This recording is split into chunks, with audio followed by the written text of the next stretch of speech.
All right, food enthusiasts, are you ready to turn up the heat in your kitchen? Today I'm going to show you how to make spicy and tangy delights right at home. Let's dive in. First up, the star of our show, spicy Szechuan chicken. Start by cutting your chicken into bite-sized pieces. Season it with salt, pepper, and a generous sprinkle of cornstarch.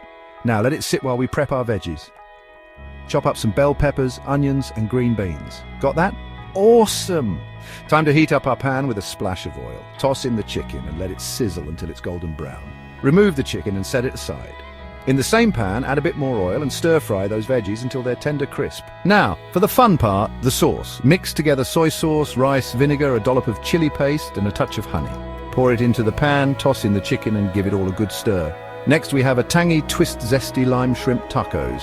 Start with your shrimp, seasoned with chili powder, cumin, and garlic powder.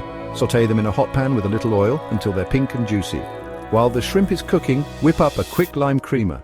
Just mix sour cream with a squeeze of fresh lime juice, some zest, and a pinch of salt. Now assemble your tacos. Warm up your tortillas, add the shrimp, top with shredded cabbage, a drizzle of lime creamer, and a sprinkle of fresh cilantro. Bam, you've got yourself a plate of spicy, tangy goodness. There you go, folks. 2 easy recipes to spice up your kitchen adventures. Don't forget to like, subscribe, and hit that bell icon for more delicious recipes. Happy cooking!